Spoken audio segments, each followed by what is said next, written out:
And let's see if it's going to start recording here. So, boom, there it goes. All right, very good. Can you see me talking? Yeah, I can see me talking there. Good. All right, so we're going to get back to Napoleon here. We were taking a look at the time period that's happening after the Reign of Terror, when Robespierre and the Committee of Public Safety spin out of control. Because it's the summer of 1794, they've taken things a little too far, and what do we call this time period after the end of the Reign of Terror?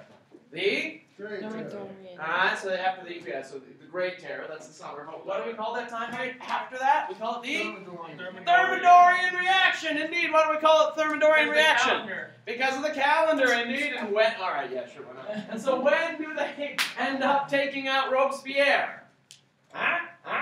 When he says he has a list. Yes, when he said in the summer in Thermidor, 8 Thermidor is when he said it. 8 Thermidor is when he said that he has the list, but 9 Thermidor is the next day when they decide to shout him down, take him to prison, and what did he try to do to himself in prison? Kill himself. Didn't go so well. Shot off his jaw instead. Didn't go well. All right, so the Thermidorian reaction, we're going to see a bunch of, I mean, it's tempting to call it counter-revolutionary type of things because it's definitely going against the idealism of 1789 and certainly going against the radicalism of 1792 through 94 because the Reign of Terror basically scared the crap out of everybody. And so now they're starting to moderate their policy, maybe going a little too conservative in some areas, and bring back honorifics like Madame and Monsieur, bring back Catholicism, which is a good thing. But then also, we're going to see the lower classes getting righteously ticked. So what will they do? Revolt. Revolt, indeed, and who will come in and own them in the streets?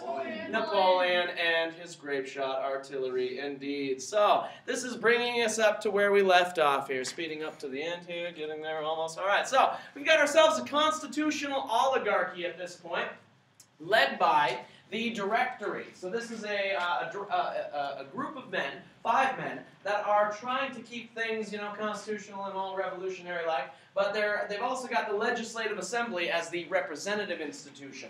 But does anyone really like their policies at the moment? Are they a very popular regime over their 5 years in office? No. Okay, you guys that are actually reading Chambers and potentially caught up. Oh, I just laughed. But all right, so those of you that are potentially caught up in Chambers or are about to get caught up over the weekend, you'll see the picture. There's a picture of a guy that's supposed to represent the Directory, and he's teetering on a very unstable throne. Because how are things looking for the Directory here? When there's war, when there's hunger, where there's financial difficulties, and when they just can't seem to make anybody happy, what's going to happen to them? They're going to fall. They're going to crumble. And so the elections are showing us that in 1797. The people want peace at any price. They want the Directory to change things up and make it work better for the people. But the Directory says, yeah, but we don't really like your ideas, people. So we're going to bring in a dictatorship again. So bring in dictatorial rule led by the 5-man Directory and nullify the elections that we had in 1797.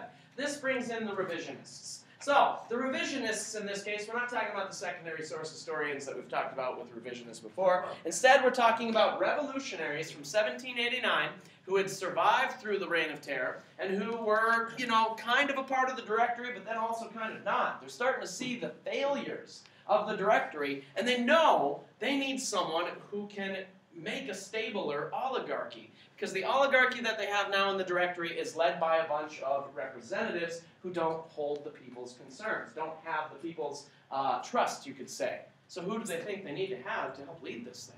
Napoleon. A general. They didn't know it was Napoleon yet. Yes. They didn't know it was Napoleon yet, but they knew they needed a general, right? Someone that could lead this thing. Why have... That was almost cool. Because you threw your pen right as I threw mine. And had you caught that, that would have been amazing. Yes. All right, so why do we need a general? Why a general at this time?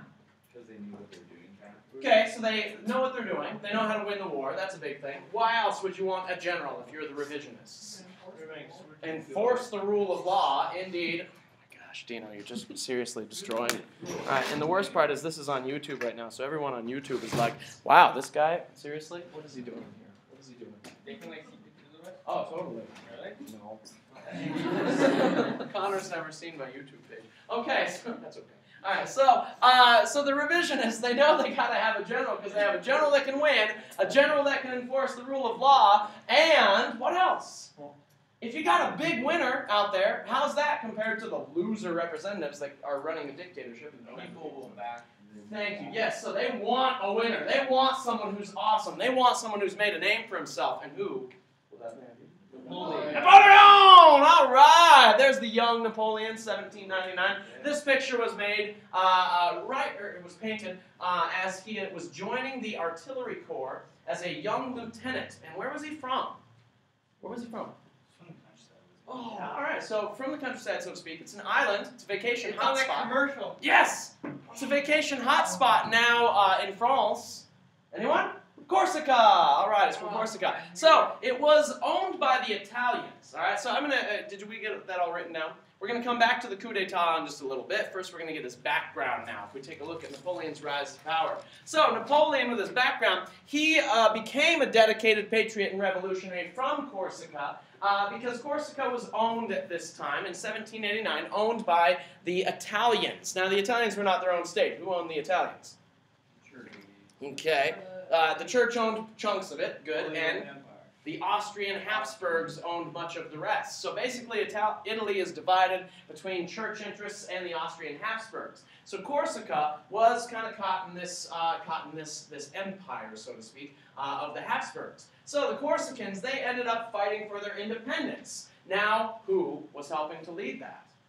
Napoleon! Indeed! He fought for Corsican independence, inspired by the French Revolutionary cause of 1789. They set up a new constitution that was just like the Declaration of the Rights of Man and Citizen, and then they asked France to take Corsica over as part of the new French Revolutionary Empire, and they did. And so now Napoleon is French, officially French. So culturally they'd always been French, but now they're officially French. All right, so he's now going to become a lieutenant in the French artillery. Now think about that for a second. An officer in the French artillery. Was that really possible?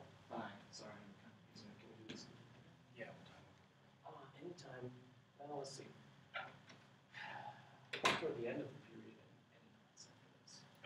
Yeah. All right, that'd be great. Thanks. Okay, so a lieutenant in the French artillery. Would it be normal for some, non-noble to just rise to the status of an officer in the French army before the French Revolution?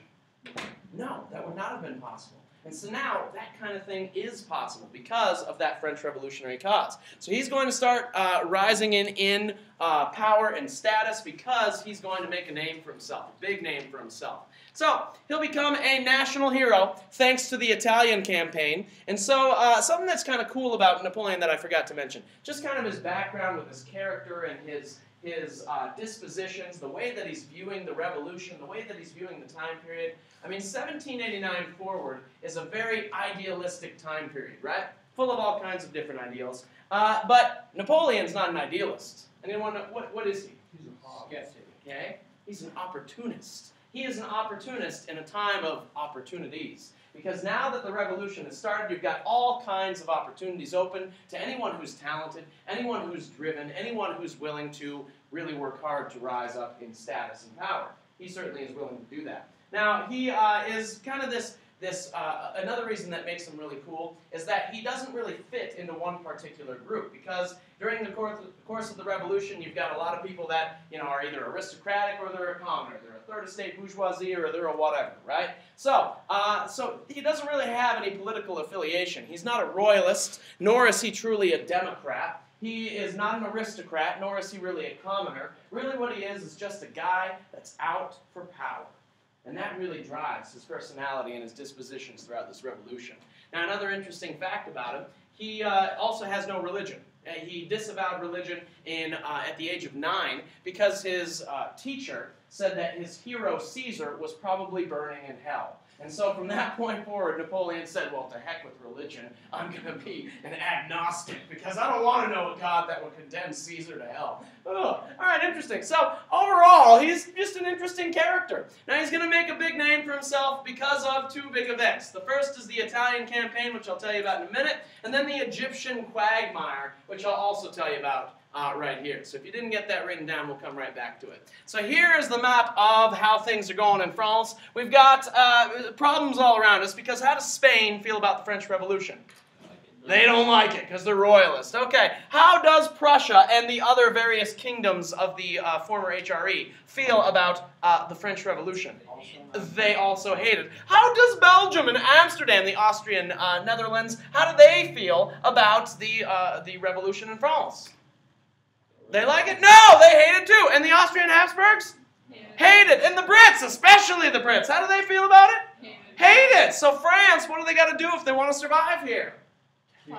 Take the revolution on the road. Yeah, all right. So remember, they're having struggles until the end of the Reign of Terror. With the end of the Reign of Terror, they start to see some successes. But now the big question is, what do we do next? So Napoleon is going to talk to the Legislative Assembly and the Directory, and he's going to join the War Board for France in 1795, I believe. And he's going to start to talk to the members of the Directory and tell them, you know what, we need to do something different.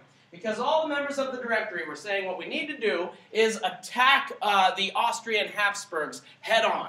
What we want to do is try and attack the Kingdom of Prussia, attack the Austrian Netherlands, attack the Austrian Habsburgs, wherever they may be, straight on. So essentially that first arrow there.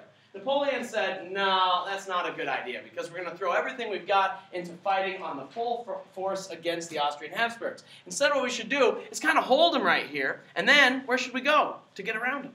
To attack them where they're weak. If their strong point is here, where should we go to attack them where they're weaker? Through Switzerland and Italy especially. Because again, who owns most of Italy? France. Austrian Habsburgs. All right, France will come to own it because of this. So Napoleon's going to say, you know what, here's our new strategy. We will attack through Italy. Because then we can swoop around the weak side of the Austrian Habsburgs. The Italians don't like the Austrian Habsburgs. They've always hated them. So let's go take it for ourselves. Ooh, what do you think? Is this really a pretty brilliant maneuver? Indeed! Quite the opportunity for quite the opportunist. And so, Napoleon is going to tell the Directory, hey guys, don't worry about it. I will personally lead the army here. I will personally lead this force. So we went from being a lieutenant all the way to a general, saying, you know what, I'm going to take this force. We're going to emphasize artillery. We're going to emphasize speed and attack. And we're going to own anyone that tries to fight us in Italy. And he will certainly own. He will destroy the Austrian Habsburgs in Italy and then set up a new constitution. And in this constitution, he's not quite going to unify Italy, because again, we won't see that until 1871. But he's going to pretty much combine most of the territories together and call it a protectorate. And so it is a protectorate of France, but who is the protector of Italy? Napoleon. It should have been France. So in the treaty, in the treaty that he established, he should have made it so that yes, France is the protectorate. But no, Napoleon himself, as just a normal general, is going to be the protector of Italy, this new Italy that he's creating. All right, and so people are going to love it because even though they're Catholic, they're going to say, wow, this is a guy that came in here, pushed out the Austrian Habsburgs, and humbled the Pope, and now he has taken over our states and saying he will be our protector. That's kind of cool. Now, he can't stay there, right? He's got bigger fish to fry. He's not going to hang out in Italy. So he's going to leave his sister in charge of the Italian state, and her name was, let's see, Obscene Pauline. Yeah, so Pauline Bonaparte. I always call her Obscene Pauline because, number one, it jogs my memory, and secondly, because she was nasty. Okay, they had some terrible parties in Italy. She was not a very good Catholic. Let's put it that way. Okay, so yeah, so Obscene Pauline hanging out in Italy. Meanwhile, Napoleon, he's going to go down south because again, you want to stick it to the Brits, but do you want to fight them in the new? In their home turf? Do you want to invade England? No. What was the last power to successfully invade England? William the Conqueror! Yes, William of Normandy! And when was that? 1066! It's been what, like 8 centuries? I mean, seriously, who's going to be able to do that? England is too tough. So where can we attack them? Where are they weaker? colonies. All right, in Africa, in their colonies, indeed. So in Africa, in this case, in Egypt. So we're going to attack in Egypt, but there's a problem. Admiral Horatio Lord Nelson has been hanging out in this area, trying to keep the French fleet from making it out past the Strait of Gibraltar and attacking England directly, or attacking them anywhere on the high seas. And so therefore, you got to evade the fleet. So he did. He successfully evaded Nelson's fleet and made Nelson look kind of idiotic, right? Kind of embarrassing. So he lands his fleet at Alexandria. Then what he's going to do is start to, on his way, by the way, I forgot to mention this, on his way to Egypt, he's going to stop at Malta. Now, at Malta, we have a group known as the Knights of Malta. And Gunnar, you just read a book about this stuff, right? Can you give us yeah, exactly. I love Age of Empires. It's such a glorious game. Was that H2? Or was it H3? That's right. So, Gunnar, can you give us a 30-second summary of the Knights of Malta and what Napoleon did here? What here in the room briefly, they weren't really, they're knights, but they weren't that strong, but they're pretty praised in the town. And there's only 30 of them. And then once Napoleon got there, they pretty much joined his whole force and went to Africa. There you go. So they were this ancient vestige of the Middle Ages, basically. So they were this highly praised, very Catholic group, this Catholic order of knights. They had all kinds of power, even though they didn't have the military power to back them up, right? So it was basically just the name that made them powerful. And so people didn't want to mess with them. It was like touching the mafia, right? You don't mess with the Knights of Malta. Oh. All right, so the Knights of Malta, though, he's going to show up in Malta and say, hey, guys, I got this awesome army. Why don't you join me? We're about to go own Britain and Egypt. And so the Knights of Malta were like, yeah, you're pretty cool, okay, plus you could kill us if you wanted to. Yeah, we'll join you. And so there again, building his reputation as the man who subdued the Knights of Malta. Kind of like the man that took out the mafia. Not bad for your namesake, right? Then he's going to go to Egypt, and they are going to completely destroy the Egyptian allies that were fighting for the Brits here. So, in the Battle of the Pyramids, it's kind of cool. I just try to imagine this scene, because imagine how cool it would be to see this thing go down. You're fighting in the desert, you've got the pyramids right next to you in the background, and then you've got Napoleon and his artillery lined up as thousands, tens of thousands of Egyptians start to attack him right straight on. Okay, they're using a classic technique that the Egyptians are used to.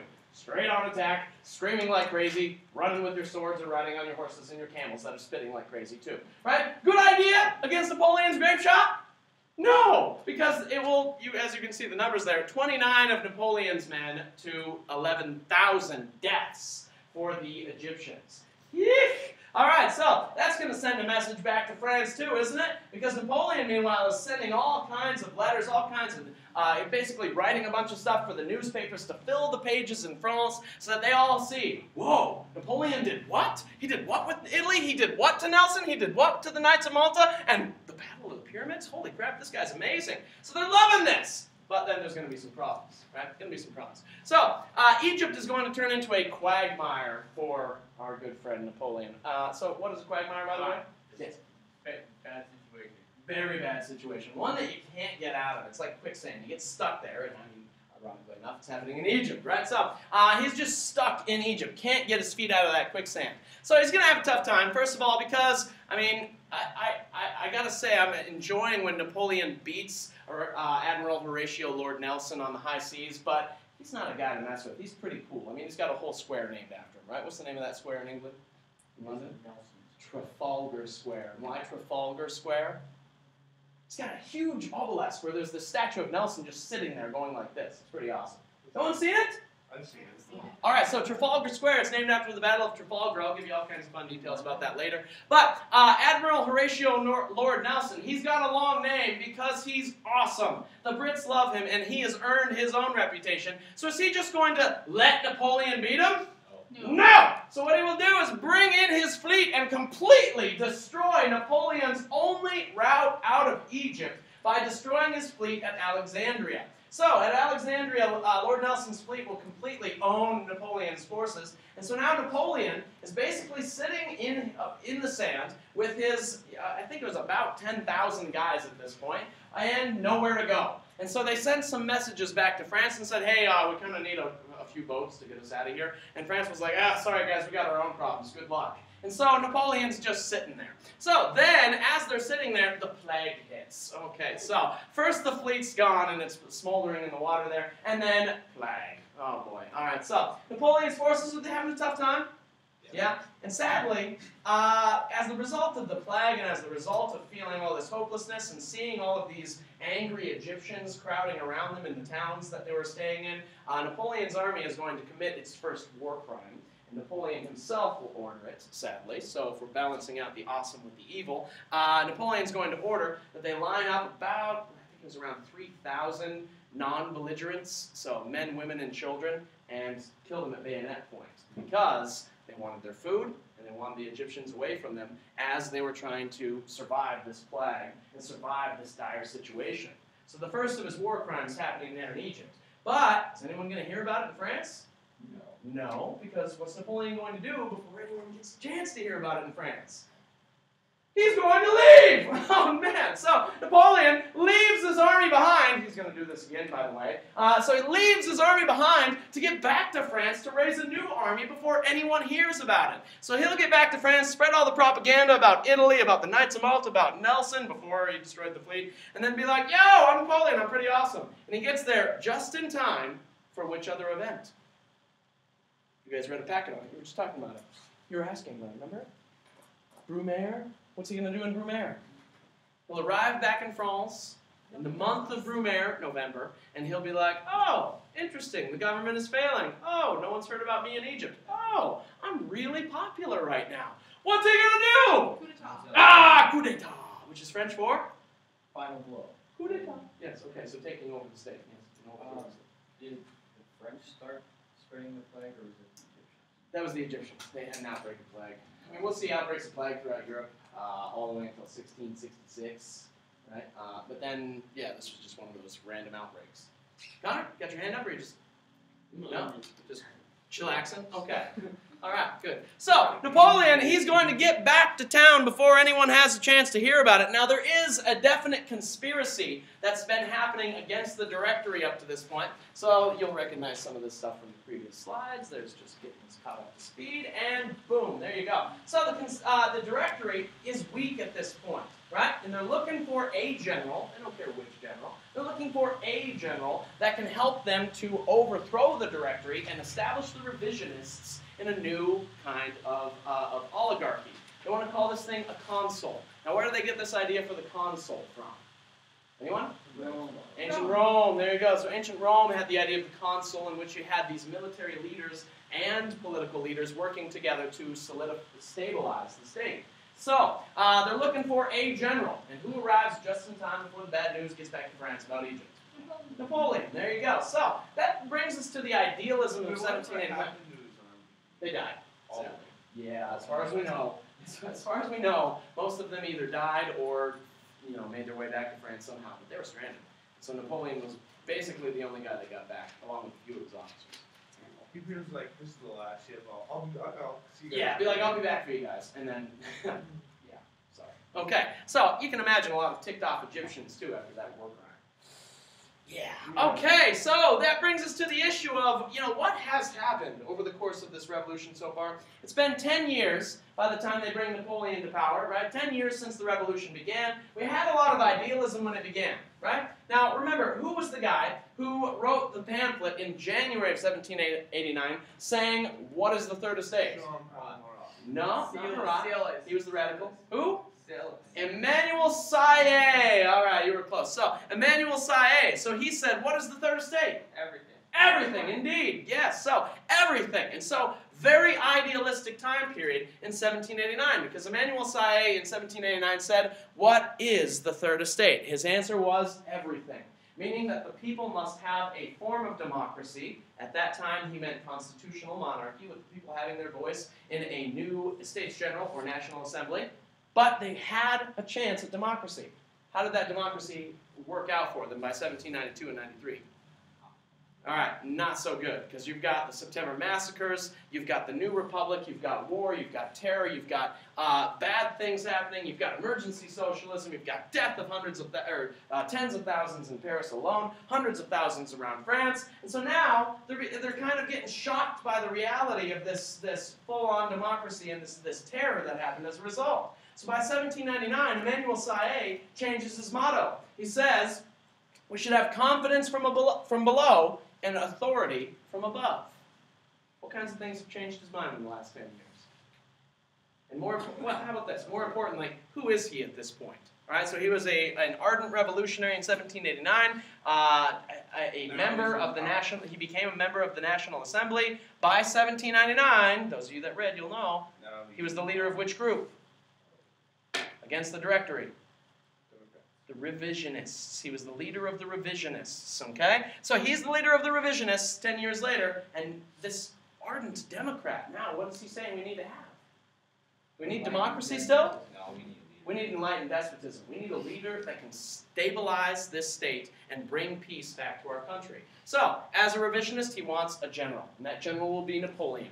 Because on 18 Brumaire, or on the Gregorian calendar, November the 9th, he will hold the Directory and the legislature, the Legislative Assembly, at bayonet point. It'll be glorious, because Napoleon will be fresh off the boats. He'll hear what's going on in the Directory, that they're trying to stage a conspiracy and they need a general. So basically, he'll grab his handful of followers and officers that still love him. They will take their guns and their bayonets, run in the Legislative Assembly and say, guys, I'm the general you're looking for. It's going to be a new government. And then he says to Emmanuel Saye, hey buddy, you're a revisionist? Good, you're on the council too. So, they're going to set up a new form of government, a new consul, in which we've got an oligarchy that's assembled mostly of military folk, and then Napoleon will be first consul. First consul. And so remember, Caesar at one point, he was first consul, then what did he become?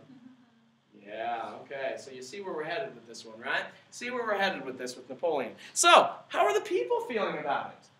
I mean, so November the 9th is when they have or 18 Brumaire is when they have the Brumaire coup. By December, they're going to have an election, essentially asking the people, hey, how do you feel about this new system, this new consul, this Napoleon guy being your first consul, your hardcore leader? How do they feel about it in the elections?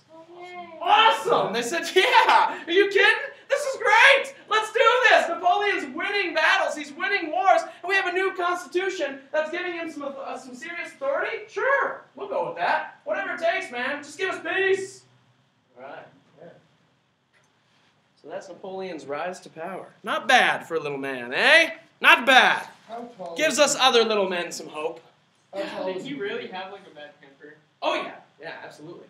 Like the little man syndrome or whatever. Well, I think a lot of the whole little man syndrome stuff is. They named it after him. They did name it after him because so many Europeans after Waterloo hated Napoleon, right? After what we see happening here in the next 15 years, people are going to hate Napoleon. So though, a lot of people do whatever they can to blame everything on Napoleon, right? How tall was he? I think he was 5'3". 5'4", maybe. Average height back then. 5'7", 5'8". It wasn't that short. I mean, it was pretty short, but yeah.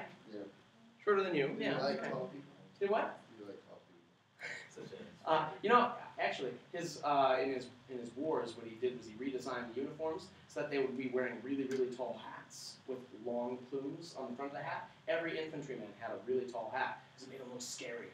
So if you didn't have tall soldiers, he had really tall hats on. Yeah? Yeah, of course. Little man syndrome.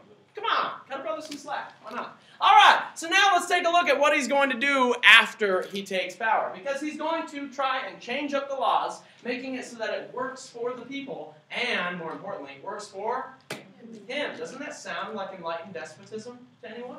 Works for the people, sure, but more importantly, works for whom? The leader. Exactly. You got to have stability in the state. Got to have a happy leader. And if you help the people, great. That's enlightened despotism. That's something that has been around in various states throughout the 18th century. So he's trying to take that idea and trying to make it happen for France. So the Code of Napoleon is going to come in 1804. The Civil Code of 1804 is what they also called it. But in France, they called it the Code Napoleon. And so the Code Napoleon is going to change up the laws a little bit. Now, one thing that he's going to take from 1789 was the equality of all male citizens. Because in 1789, what was the major reason they wanted to change the laws, change the system, change society? What was the major reason? Equality. They wanted equality for all the male citizens. Now, what about slaves? What did France do with their slaves? They freed them. Yes, so they freed their slaves. Yes, okay, so they had freed their slaves. Napoleon's going to have some issues with this, as we'll find out, over in Haiti. Thank you. I was going to say South America, but it was wrong. So the Haitian revolt is going to happen because they still will have some slaves down there. But yeah, I mean, he's basically trying to say all white male citizens in France, you guys are going to be free still. Okay? You guys are going to still have all your equality that we were fighting for in 1789. Another thing he wants to do is have absolute security of wealth and private property. All right, so why is this important? Absolute security of wealth and private property. Is that what we saw under the democracy of the Republic and the Reign of Terror? No, because what did we see under the Reign of Terror? What kind of economic policy? Emergency socialism. Who did that really tick off? The middle class and whatever nobles stuck around, right?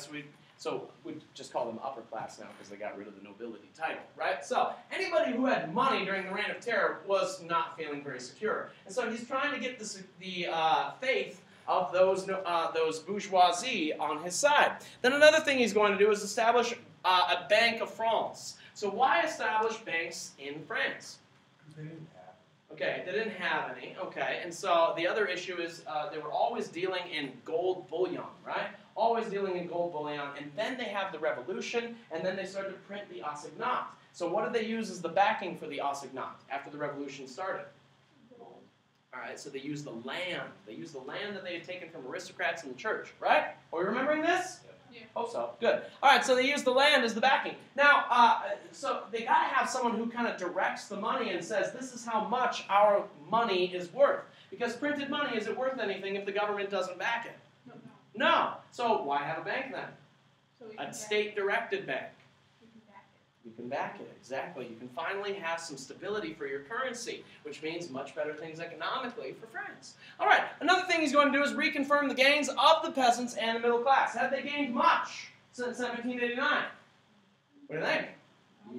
Yes, they had. The peasants have to pay a tithe and a manorial tax and not be able to go hunting on manorial lands and have to pay the government tax as well on top of all that? No, because on August 4th, what did we do? August 4th, 1789. Thank you. Gunner's proving to me that we don't need to have a quiz over dates next week, so you can thank Gunner later. All right, so August the 4th, 1789 is telling us, hey, we got rid of a lot of those noble privileges, and so now the peasants have gained a lot of things. They're happy. Middle class, the bourgeoisie, they have a voice in politics. Have they gained a lot? Yes, and so they're happy with these things. And so he's going to reconfirm those gains rather than take them away, as many former nobility may have wanted to do. And then centralizing his bureaucracy. Why is that important? Any enlightened despot, what do they always have to do? Maintain their what? Power. And how do you do that? Do you just have yourself up there, just kind of trying to do everything? What do you do? Yeah, you've got a bureaucracy that's going to support your will, right? Okay, now who's he going to put in the bureaucracy? Primarily. Emmanuel Saye, he'll be a part of this system, exactly. Other revisionists will be a part of it. But who primarily is able to prove their salt, so to speak, to Napoleon and say, hey, we're awesome and we deserve to be a part of this? Yes, officers. So, officers and members of the military will be a big part of his bureaucracy because they prove to him that they can work for him. All right, and then the Concordat of 1801 is going to be solidified in the Napoleonic Code as well because Pope Pius VII, was he real happy with the way that France had de-Christianized, or was he real happy with the way that Napoleon had set up a protectorate over Italy? Was he happy about those things as the Catholic Pope? No, he was not. And so Napoleon's basically going to say to the Pope, all right, buddy, we will make this work for you in some ways, but it's still got to work for who else? Me, exactly. So, what he's going to say is, all right, Catholics, even though I don't believe in Catholicism anymore, Catholics, you can have your right to practice freely. So, he's going to let France have their religion back, which is fantastic, because who's he getting back on his side now?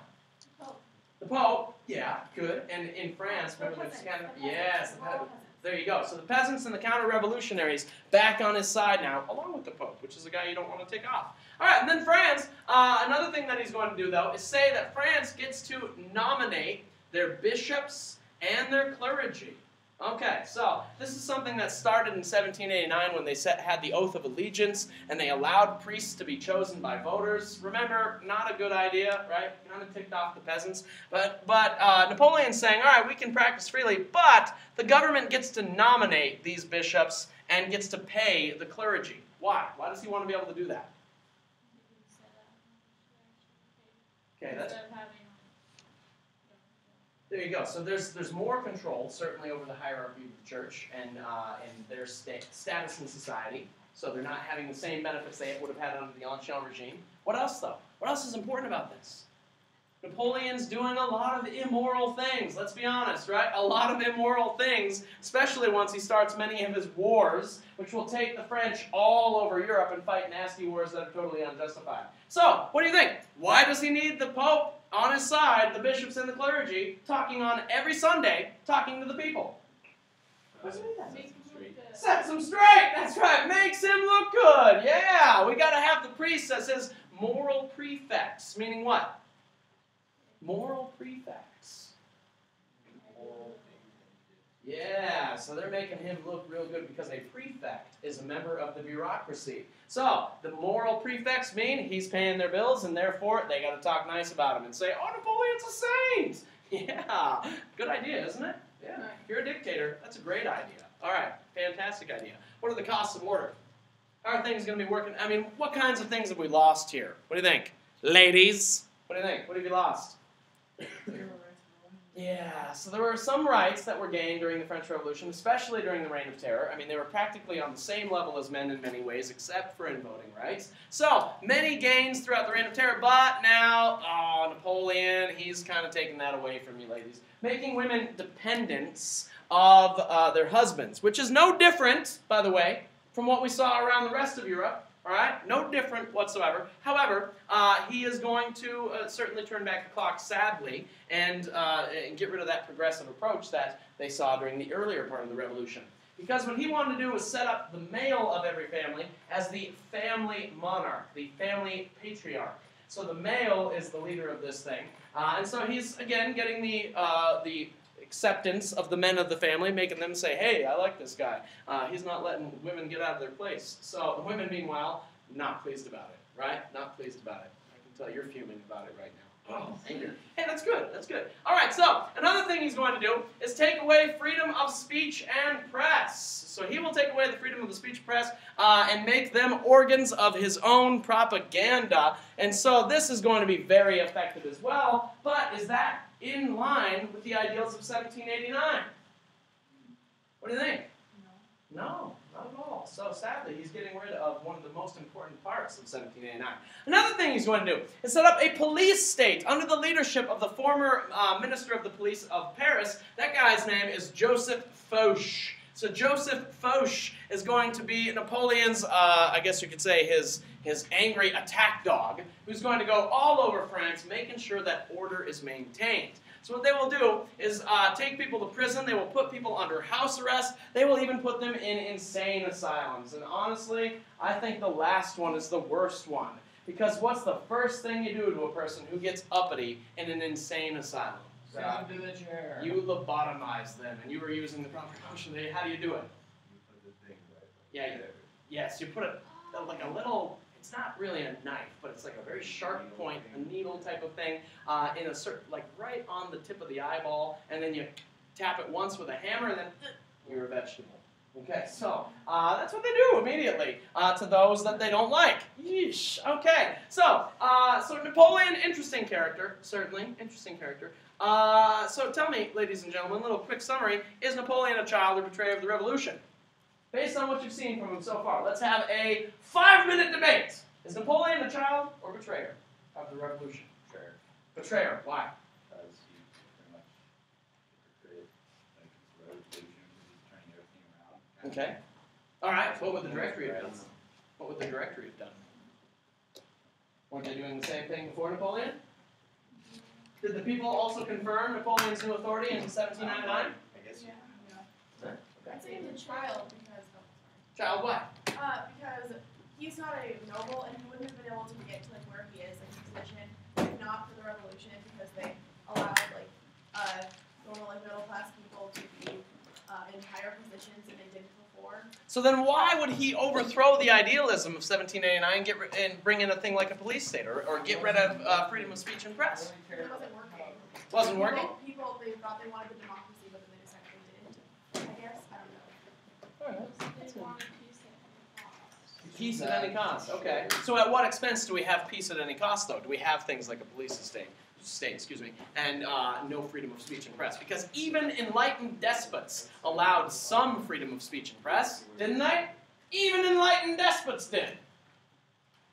Come on, I'm trying to play both sides here. Put me up. What do you got? Not really, well, because at one point, Austria-Hungary had taken that away.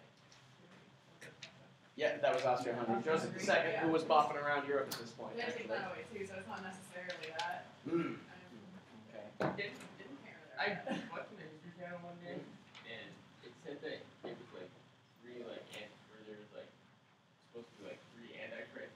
I don't know what I was watching, but like three antichrists, and Yes. like two And of them Spain already happened. Yep, Spain claimed that Napoleon was one of them. Oh yeah. Yeah, and Hitler would have been another one. Yeah. Yes. Yeah, so that's been claimed. But then again, could that also just be the History Channel trying to get readings? Yeah. Probably. All right. What do you think, Eloise? Child or betrayer of the revolution? I think he was a child of the revolution. Why? Because, like Lauren said, the revolution benefited him. Mm-hmm. He came up through the ranks. So is he a child or an opportunist? I think he was a child of the revolution who betrayed. A child who betrayed it. Oh, now you're really just starting the line. Take a stance. Okay, no. Vindicate or condemn. I'm saying, he was born of the revolution, then decided now that I'm on top, we don't need the revolution.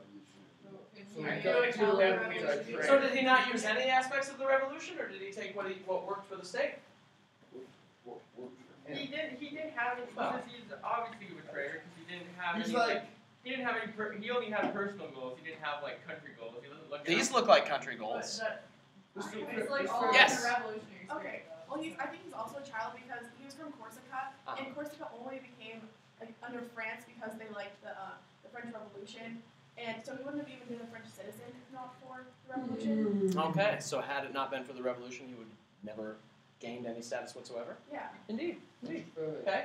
He's like, okay, like a pessimist sees the glass half empty, an optimist sees the glass half full. He's the guy who just drinks it, you know. Oh, that's a perfect way to end. Thank you, Dino.